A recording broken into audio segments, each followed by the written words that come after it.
This afternoon, the White House and congressional Democrats unveiled a bill that would offer a path to citizenship for around 11 million undocumented immigrants. If President Biden can get it through Congress, and that's still a big if, it would be the first major new path to U.S. citizenship in 3.5 decades. Here's how the bill's congressional co-sponsors themselves, children of immigrants, described the measure. This immigration reform legislation provides hardworking people and families who have lived here for years, in some cases for decades, an opportunity for them to earn their citizenship. They are essential workers, so essential that our economy would not function without them. Yet they live under constant fear of deportation. It's time to bring all 11 million undocumented out of the shadows. Anita Kumar and Sarah Muha join me now. Anita is a White House correspondent and associate editor for Politico, and Sarah is a political reporter for Axios. Welcome to you both. Anita, let me start with you. Immigration has been such an intractable issue. Let's start with this pathway to citizenship. Who would be eligible for a pathway to citizenship under this bill? Well, you heard the Democrats talk about the 11 million undocumented immigrants who are in this country. So they're people that are already here. They're not looking for people to see this bill and then come into the country this year and be eligible. So it'd be people that were already here as of January, as of last month. And it's just a variety of people who are here that have overstayed their visas or are here that are dreamers, young people who came here to the country when they were children. Those that are fleeing other countries, all sorts of different people. They are saying that's about 11 million. I will say that Republicans who oppose this bill, and there are many of them today, say that the number is much higher than 11 million, that it could be up to 20 million. And they're saying that that's why they oppose this bill, and they're calling it amnesty. So that's going to be one of the main sticking points here. What is that number? And, do people think that they should be allowed to get this pathway to citizenship? All right, so Anita, what else is in this besides the opportunity for citizenship, and how is the role of ICE, Immigration and Customs Enforcement, expected to change?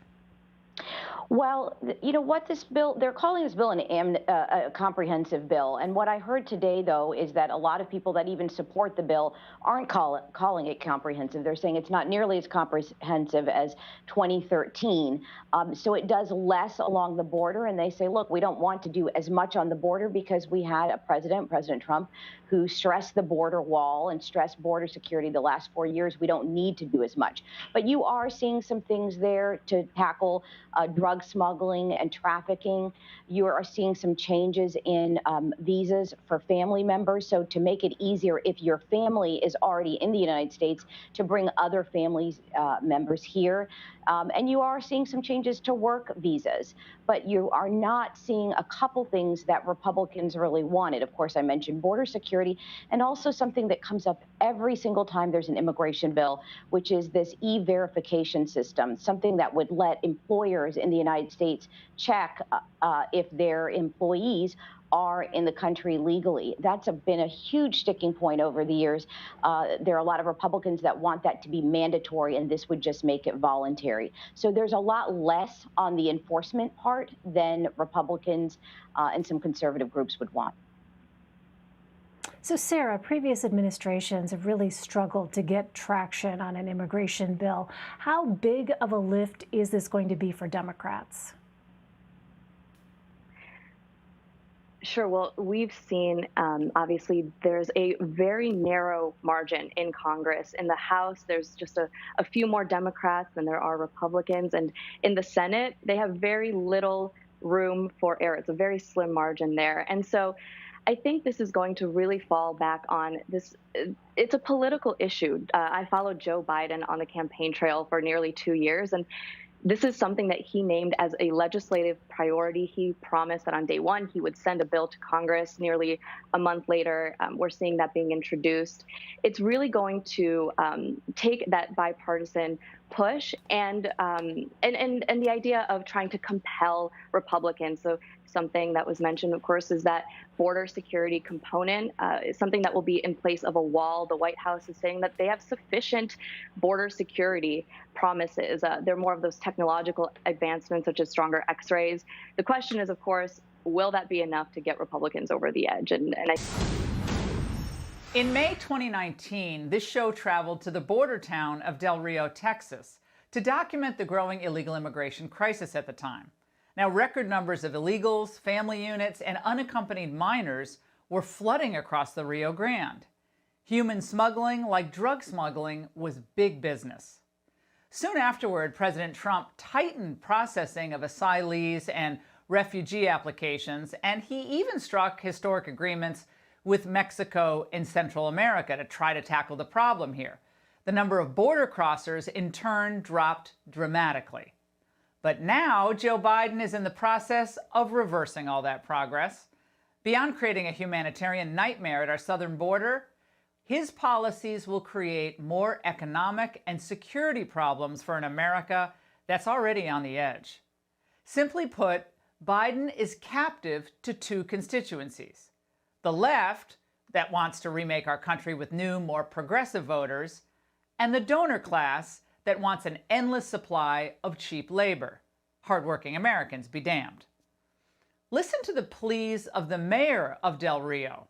This isn't a video you'll see on any other network. Mr. President, I am pleading and requesting with you to please put a halt to any measures regarding the release of immigrants awaiting court dates into the city of Del Rio. We do not have the resources available to house and accommodate these migrants within our community. If you do send these individuals into our community, we will be forced to make a decision to leave them without resources under these dire circumstances. We may be a small town that is off of your radar, but we have a community of 50,000 people who need your attention. We are requesting that you please listen and that you please come through. There's something that every American watching right now has to understand. You are not a priority for the Biden administration or congressional Democrats. Your safety, your job prospects, your kids going back to school, your mental health, your freedom. None of that is as important to the left as their desire to fundamentally transform America. And achieving this requires that they pass an amnesty bill as soon as possible, certainly before the next election. You kind of need to be replaced, or at least canceled out, by new voters who will be more compliant when new climate change or pandemic restrictions are enacted. They need new voters who won't obsess about protecting Second Amendment rights or frankly worry about the Constitution at all. We're just learning now the details of the Democrats' new amnesty bill, supported by President Biden, of course, that would grant citizenship to an untold number of illegal immigrants living in the U.S. What will happen? Well, this legislation creates an 8-year path to citizenship. It immediately grants green cards to farm workers, TPS designees, and DACA recipients. It expands the controversial work visa lottery from $55,000 to $80,000 a year, and it exempts children and spouses from any visa cap numbers. It gives dependents green cards. It recaptures unused visas, I love this one, from previous years to clear backlogs, and it eliminates per-country visa caps. It takes the word alien out of the U.S. code. And it greatly expands the number of refugees allowed to settle here by creating refugee processing centers in Central America. Well, it gets worse and worse, if you can believe it. Basically, Biden is going to cease deporting all but the most violent criminals. And Border Patrol officers will no longer be able to ban entry at our borders by those who had already been here illegally on previous occasions. Oh, goody. Well, most Americans aren't traveling out of the country due to the COVID stuff. Illegals will be free to come and go, no questions asked. Now, this legislation is sponsored by rabidly pro-open borders Senator Robert Menendez, who'll call you a racist if you don't support his efforts. Time and time again, we have compromised too much and capitulated too quickly to fringe voices who have refused to accept the humanity and contributions of immigrants to our country, from John Boehner to white nationalists like Steve King and Jeff Sessions, to a manipulative madman named Donald Trump. There will always be those who stand against immigrants. Do you understand now? First of all, he just completely blurs the distinction between legal immigrants, which pretty much everybody supports, and illegal immigrants. But you have to understand what he's saying. Belief in strong border enforcement, belief in the rule of law, belief that Americans, not illegal immigrants, should be the #1 priority of our government. And you're no different from a KKK grand wizard. Anything to avoid the top issue for most Americans: opening schools. Because when Pelosi is pressed on that issue, she's her usual rambling mess. The important point to make on this is where there is a high incidence of COVID, most of those schools are virtual or hybrid anyway, and the vaccination might not make it actual anyway. There has to be a judgment made from the community as to how they go forward. Is she trying to conjure up the answer with the hand motions? I'll give you a translation of what old Nancy said. Since roughly 89% of students live in what the CDC classifies as COVID red zones, schools are out of session for in-person learning, as far as I can tell, forever. And speaking of red zones, of the cities hit hardest by COVID, 3 of the top 4 are border towns. That's just a total coincidence, I'm sure. So at a time of mass unemployment, with millions of American kids stuck in Zoom hell, why on earth would this be a priority for President Biden? And old Biden used to be for border enforcement, remember? I voted for 700-mile sentence. People are driving across that border with tons, hear me, tons of everything from byproducts from methamphetamine to cocaine to heroin. It's all coming up through corrupt Mexico. Corrupt Mexico, the drug traffickers, well, those days are over. Biden's not talking about those problems. The goal is not to protect our border, what he's talking about in that old video, but to open it. It's so bad that starting tomorrow, Biden's going to use taxpayer money to begin physically retrieving the 25,000 migrants now living in Mexico who were, at least temporarily, deported there by the Trump administration pending their asylum hearings. But don't worry, I'm sure he's going to get temperature checks before they board the buses. And maybe even their first dose of the COVID vaccine. I understand some are getting that too. Grandma can't get it, but illegal immigrants can. There may be room for compromise on an immigration bill if there's any sense that Democrats would take enforcement seriously. Maybe they could show us for, I don't know, a couple of years that they'll lock down the border, really enforce it. But we know they won't do that. So this bill, like all the others that came before, will go down in flames. Democrats will turn off millions of already beleaguered voters in 2022. Probably will be all masked up then too if the Democrats have their way. And those voters are going to wonder why they ever voted for a party that never put them first. And that's the angle. Statistics turn out to be a lot slippier than they look. So with all of that in mind, it's pretty amazing to watch virtually everyone in Washington, Republican and Democrat, repeat precisely the same number on one of the most critical problems that we face, and that number is 11 million. That number, they tell us, is exactly how many foreign nationals currently live here illegally. All the experts say that. There are precisely 11 million undocumented aliens. But Dr. Jill is a noted and internationally regarded academic researcher who once wrote a triple-space thesis on community colleges in Delaware. So she knows precisely how many undocumented future Americans live here. It's 11 million. She passed on her findings to Joe. Within 100 days, I'm going to send to the United States Congress a pathway to citizenship for over 11 million undocumented people.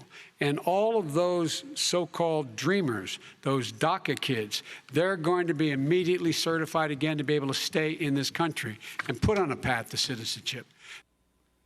Now, that tape was shot a month before the November election. Joe Biden then promised to turn 11 million undocumented people, dreamers, people with big dreams, into American citizens by giving them amnesty, and not long after that, by giving them absentee ballots. It was a big promise, but Joe Biden is in the White House now. His party controls everything. So he can make good on that promise, and he plans to do so. In fact, it's one of the very first things he is doing. How's it going to affect you? Well, according to Joe Biden's flack, it means you'll have exactly 11 million new fellow Americans. Certainly, as part of the proposal that the president outlined and proposed on day one, is an earned path to citizenship, right, for 11 million immigrants who are undocumented immigrants who are living in the country. So it's an earned path to citizenship. No big deal. They earned it, every bit of it.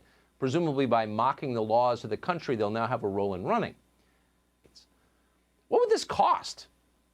No one asked. It's kind of hard to know the real answer, but if you're trying to put the math together, be sure to factor in the free health care you'll soon be paying for every one of the 11 million. You support giving universal health care, Medicare for all, to people who are in this country illegally?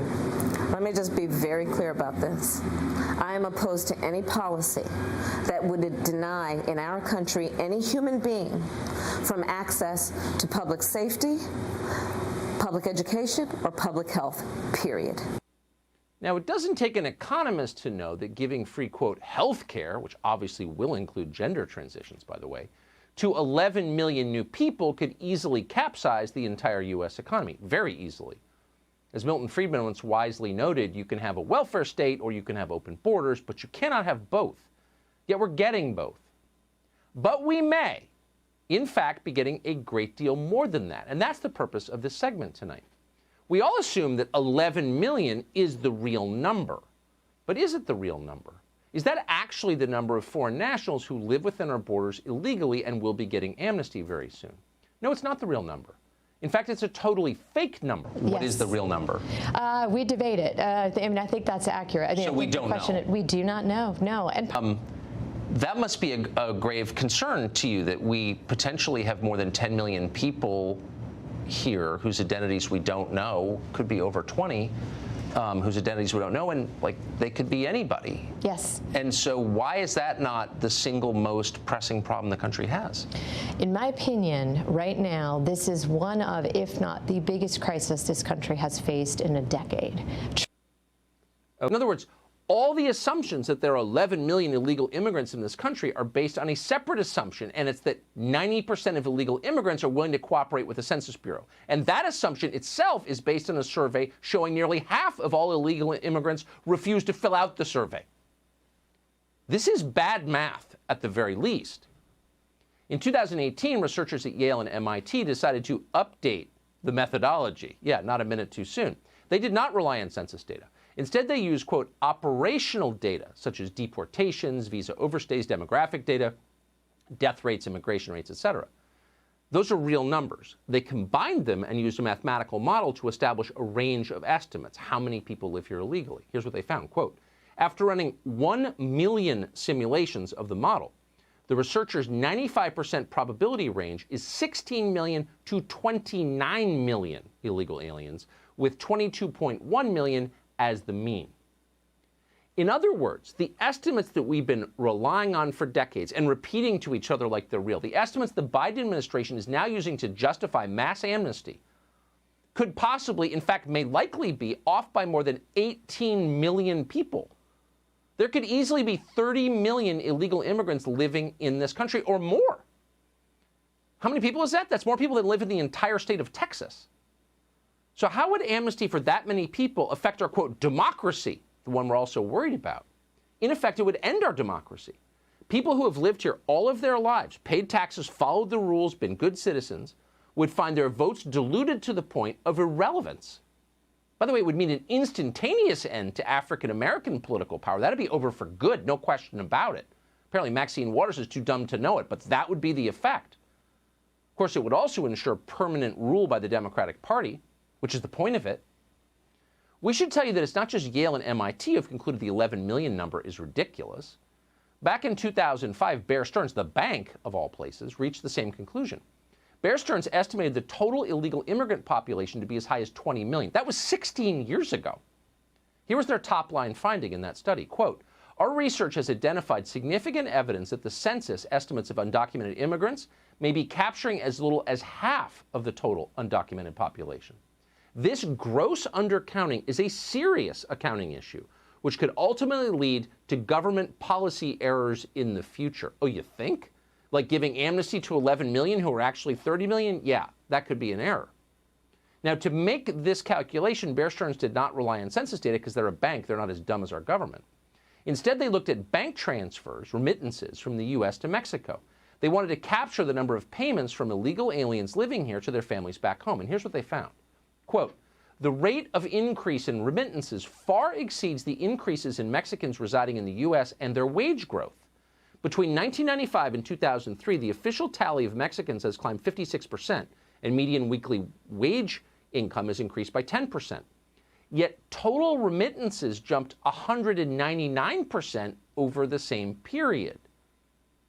How did that happen? Well, there was no obvious explanation for this disparity apart from a lot more illegal immigration than the authorities were acknowledging. And then researchers at Bear Stearns looked at other indicators. For example, they analyzed data on school enrollment and housing permit applications for multiple dwellings. In one instance, they found that some towns in New Jersey reported a 5 or 6% growth in population size, at the very same time that requests for housing permits were increasing by 600%. What?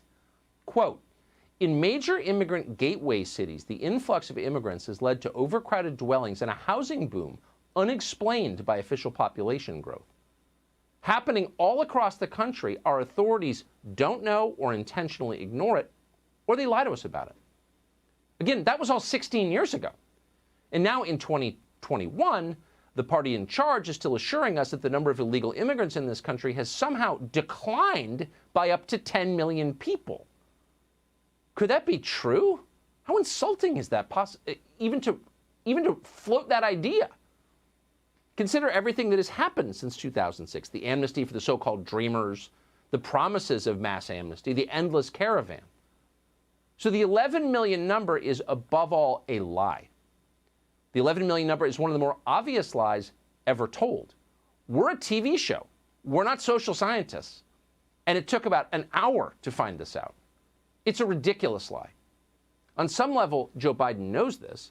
In the summer of 2019, he more or less admitted it. The point of amnesty, he suggested, is not just to give citizenship to 11 million people.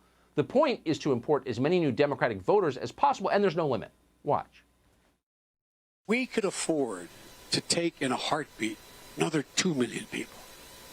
The idea that a country of 330 million people cannot absorb people who are in desperate need and who are justifiably fleeing oppression is absolutely bizarre.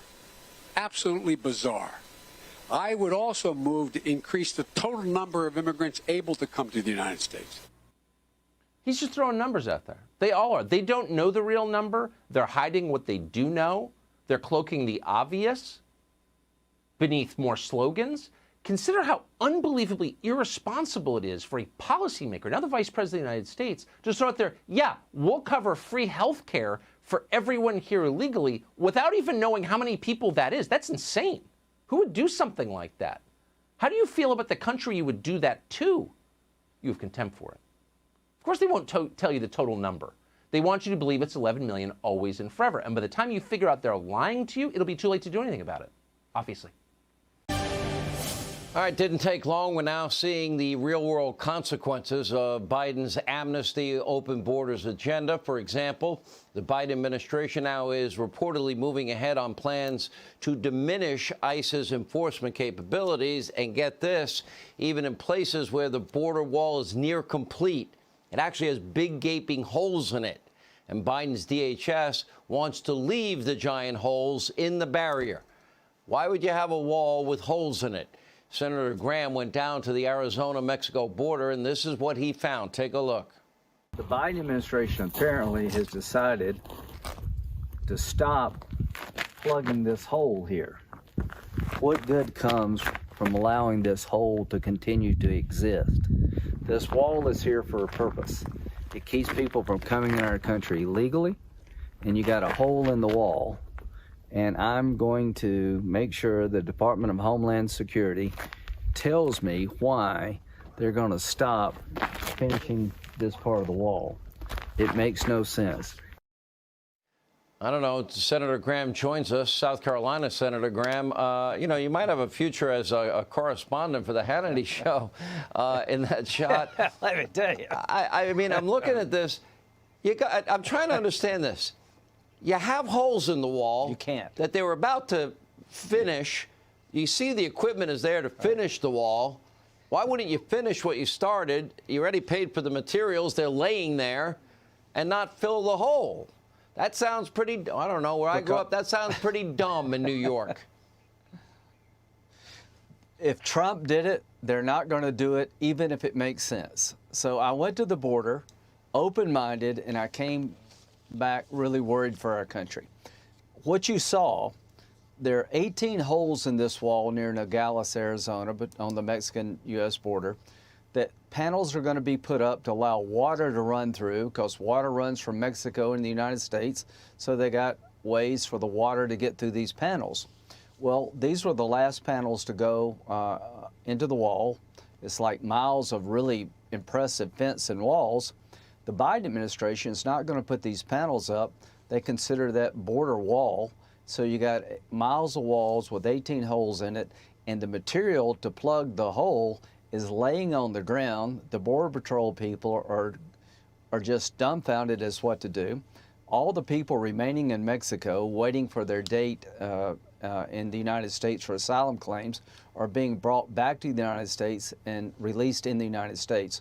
These combination of policies by the Biden administration are going to lead to caravan after caravan. By June of this year, if the Biden administration continues to dismantle the wall and change the Trump policies about asylum, we're going to have 1 million people hit the border.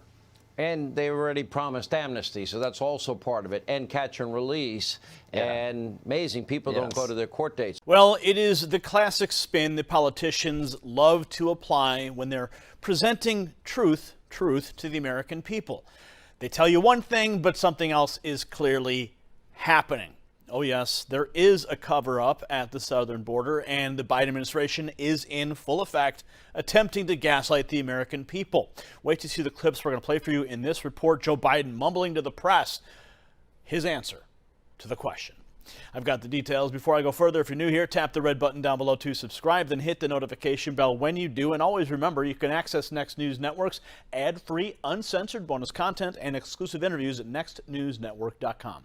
Let's head on over to the American Lookout, where Mike LaChance reports that the number of people trying to cross the American southern border has skyrocketed in recent weeks, and many of them are children. But Joe Biden doesn't seem to think it's a crisis, and he was asked directly about it by a reporter.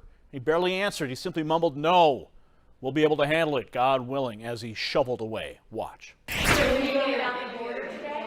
Did you receive a briefing about the border today? Yes, I did. What did you learn?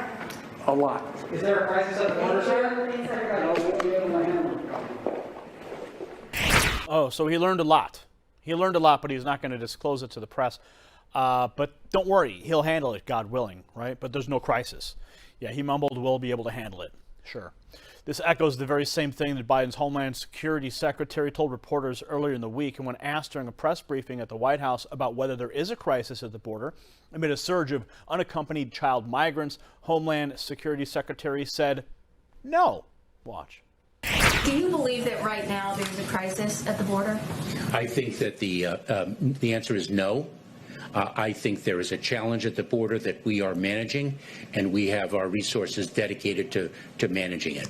And so a lot of the things that you are talking about, you admit, take some time to implement. But right now you've got about 200 migrant children crossing the border every single day. CBP projected a peak of 13,000 unaccompanied children in the month of May, according to a report in Axios. What is being done between now and then when you're able to implement all the things that you're talking about that you say will take time? Let me answer that question with tremendous pride. The men and women of the Department of Homeland Security are working around the clock 7 days a week to ensure that we do not have a crisis at the border, that we manage the challenge as acute as the challenge is, and they are not doing it alone.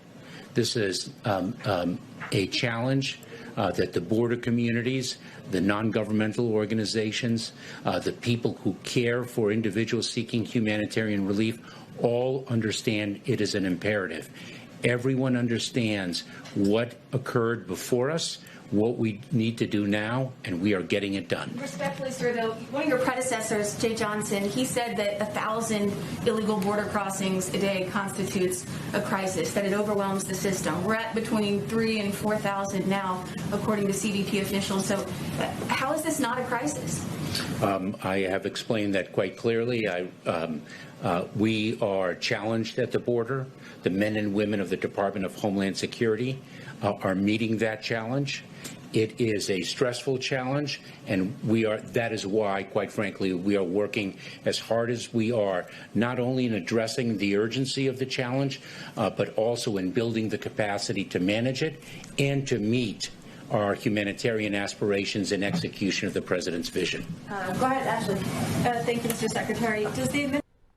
Okay, so get ready for this. The former acting ICE director, Tom Homan, slammed the Biden administration. It happened during a Fox News interview over the unfolding crisis on the U.S. southern border. He said it was created by the administration and that what is happening is not an accident. And he actually cited some of the points that reporter just brought up. Watch this. Tom, do you blame Trump for the problems at the border? No, I don't. And let me address the statement made by Secretary Mayorkas that there's not a crisis.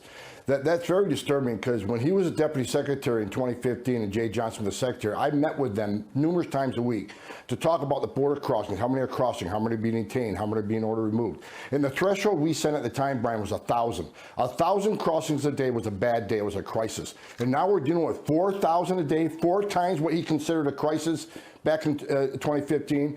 He is not being truthful to the American people. There is certainly a crisis on the border that is manufactured and was created by the Biden administration because of their promises that they made and the enticements they made to the people. 4,000. You see how they did that? You see how they're changing the definition of crisis? It was previously 1,000 is considered a crisis, but 4,000 is not. How bizarre, right?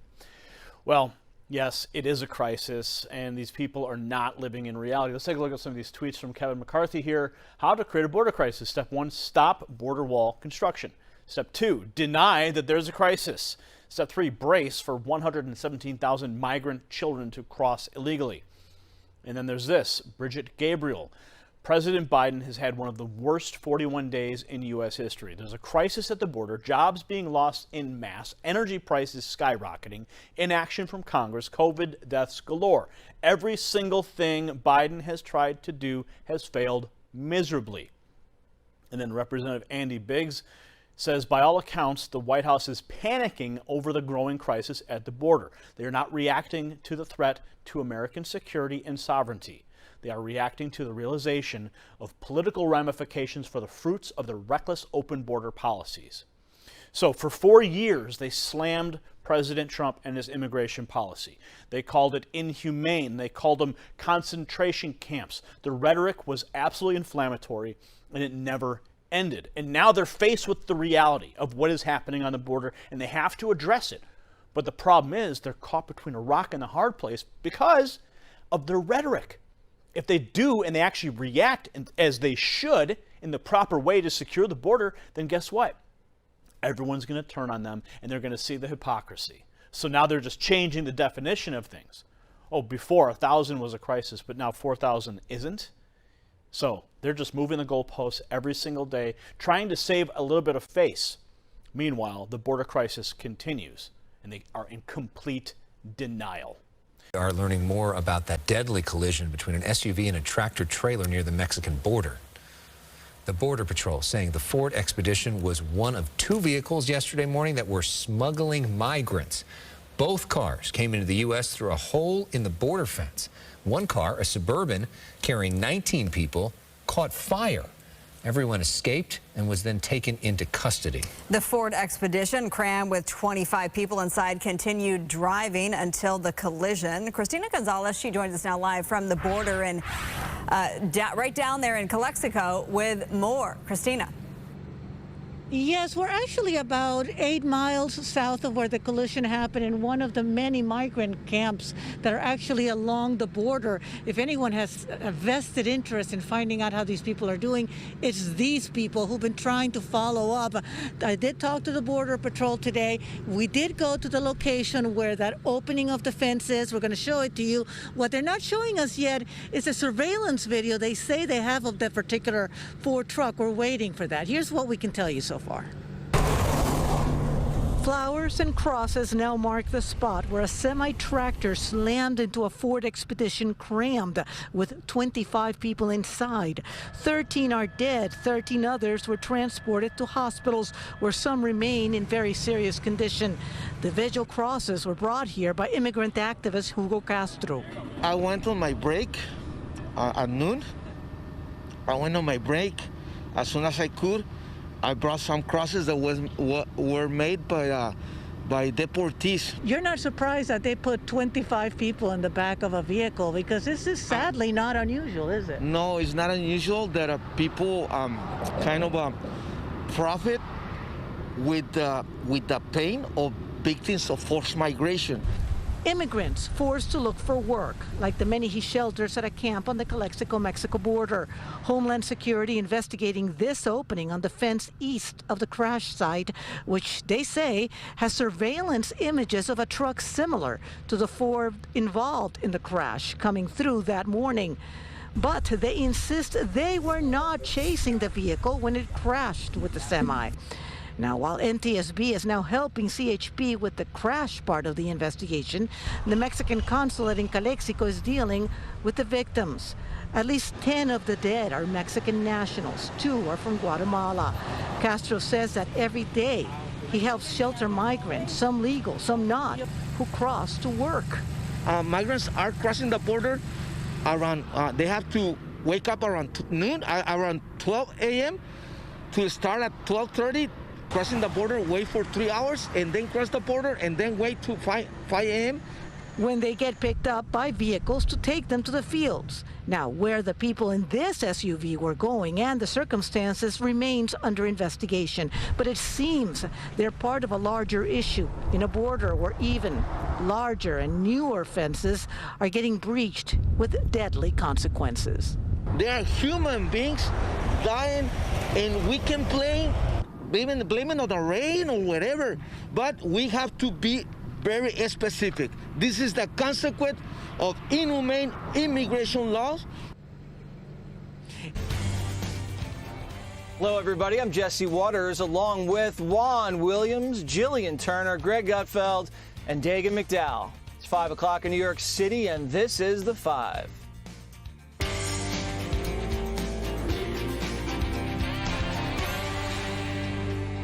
The consequences of rolling back common sense border policies are blowing up in Joe Biden's face. His incompetence is creating a catastrophe like we've never seen before. And now Donald Trump's tearing into the current president with a scathing statement. Trump slamming Biden's disastrous leadership for creating a spiraling tsunami of migrants and unaccompanied kids showing up at the border. But the White House says they won't be taking any advice. We don't take our advice or counsel from former President Trump on immigration policy, which was not only inhumane, but ineffective over the last 4 years. We're going to chart our own path forward, and that includes treating children with humanity and respect and ensuring they're safe when they cross our borders. And Republicans in Congress have had enough. The Democrats and Joe Biden, they want more illegal immigrants crossing our border. As soon as Joe Biden took office, he ripped up agreements with Mexico, the very agreements that were stopping this border crisis. The narrative that the president's putting out that is seemingly inviting people to come, and the numbers are starting to show it. So this is a huge national security issue that the Biden administration is saying is only a challenge. No, this is a crisis. This is a disaster, and it's a disaster of their own making. Maybe the White House should try listening. Things getting so bad, the administration is reportedly looking at a military base in Virginia to house unaccompanied migrant children. And Axios is reporting the CDC is letting those child migrant facilities fill to 100% capacity, despite COVID concerns. But hey, We can't call it a crisis just yet, I guess. All right, so Greg Gutfeld, Joe Biden is transferring kids in cages to a military base named after a Confederate general in a state governed by a Democrat who wore blackface. You can't make this stuff up. And these facilities are going to go to 100% capacity, but our restaurants can't. So Right. But what I learned today, which was amazing, is that the migrants are actually ignoring advertisements telling them not to come here. So only Democrats would think that a wall doesn't work, but ads do. That's like saying, okay, folks, don't put locks on your doors. Just put a sign that says, please don't come into our house and take all of our stuff. This is, again, Dems do not see the value of friction in disincentivizing behavior. They say walls don't work, but obstacles by nature obstruct. You don't have to even be a strong wall to slow down progress, but they don't understand that. So now they got a problem. And they can't take any advice from Trump because he's evil, even though his advice would actually save their butts. Yeah, I think they're so arrogant, Dagan, they can't admit a lot of the policies and deals that Trump cut with the Central American nations and Mexico helped stem this flow of unaccompanied minors. But Biden created this crisis, and I don't think he has a solution. Do you?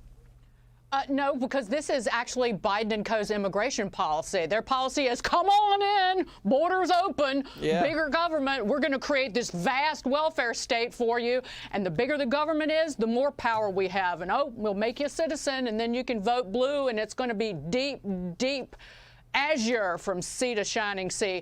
I'll one-up you the restaurant 100% capacity, so the migrant child facilities can go to 100%, cramming those migrant children in there. But our kids in this country can't get back to school because that's not safe.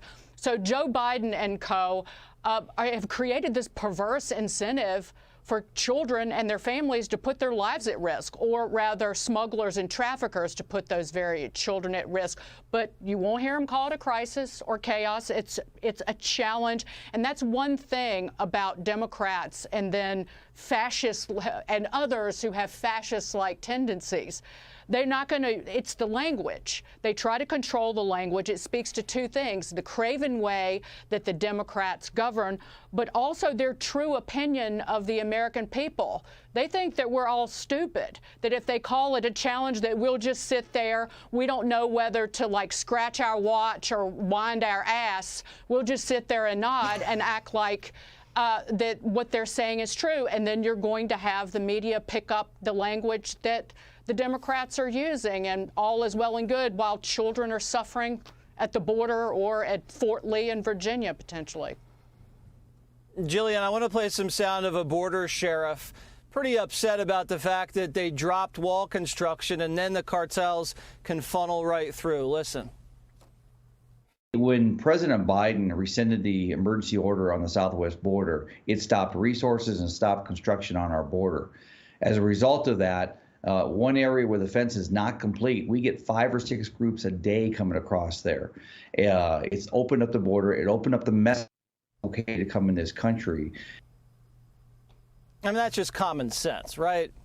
Well, certainly pausing or if not halting forever construction on that southern border wall was one of the first things President Biden did in the White House upon becoming president. What I don't understand here, though, Jesse, is that every 4 years, the U.S. government has this like spate of collective amnesia where they have to wipe everything that came before, pretend they're starting from scratch on the immigration issue, and that they've got to come up with this entire new slate of policies to solve these really big, intractable problems. But the reality is that the vast majority of Americans have held very consistent views on the immigration issue for many years, upwards of a decade, in poll after poll after poll from Republicans, Democrats, and everything between. About 70% of the American people want stricter enforcement of the existing immigration laws, the laws that are on the books, coupled with some kind of a pathway to legal citizenship or a process for pursuing legal citizenship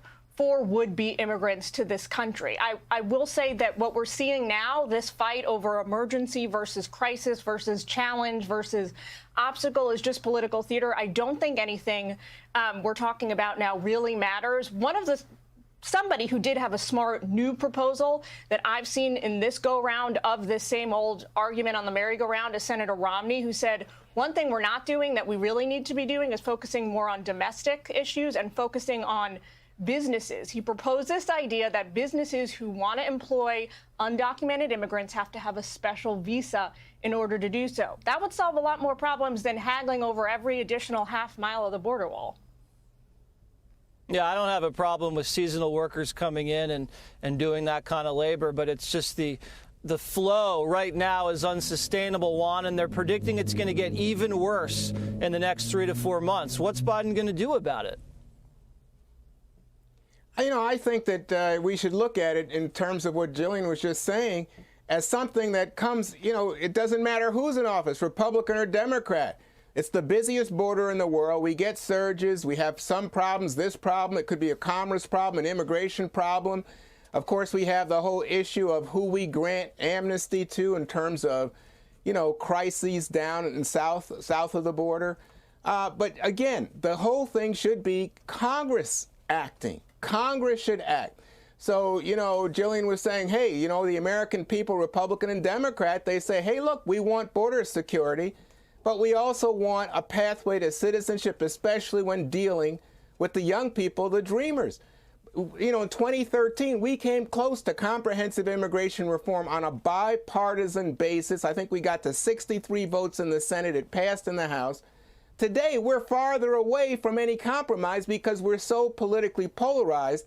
And, you know, just listening, I say people use this immigration issue to demonize the other side and say the other side, you know, Biden doesn't want to let people in. Biden's the one guy, as I said to you sometime this week, who stood on a Democratic primary stage and said he was not for decriminalizing illegal crossings of the border. So keep that in mind. That Joe Biden is trying to work on this problem. He stood on the same stage and said he's for giving illegal immigrants free health care, too. No, look, okay, I tell you what. I'm just saying to you, using your voice, Jesse, my voice, across partisan lines, we should be saying to the Congress, let's solve this problem. Let's have some compromise. If Republicans want to focus on border security, Democrats want to focus on resolving the issues for not separating families and for people who are here, including the dreamers, that's the basis for a deal. Stop with the cheap rhetoric. Look, but I got to respond here, because whenever there is a push for comprehensive immigration reform, the word comprehensive is only really the new word for amnesty. The people on the right actually are willing. No, it's not. No, let me finish. The right are always willing to compromise and listen, because all they want is a process, something that isn't a free-for-all. That's what Republicans like. The Dems never consider people who abide by the law. When it comes to guns, you guys target the lawful. When it comes to student loans, you don't care about the people that actually paid their loans. And for those who immigrate lawfully and do it the right way, too bad. Too bad. Just go to the border. If you actually respected process, we might trust you. But you don't, because, as Dagan says, you keep changing the language. You'll crap on a dish and tell us it's a brownie. It's not the case. It's not the case, Greg. I mean, obviously, you know, a large percentage of this comes from visa overstays and the like, commerce. We have to work on this issue sincerely. There's no we when it comes to Democrats. That's what I'm saying. I don't trust the Congress, when it comes to Republicans? Come on. Republicans. You don't trust Congress. They're your Congress. Republicans will do anything. We gotta go. We gotta go. Joe proposed an immigration deal, and it's DOA because they had no border enforcement.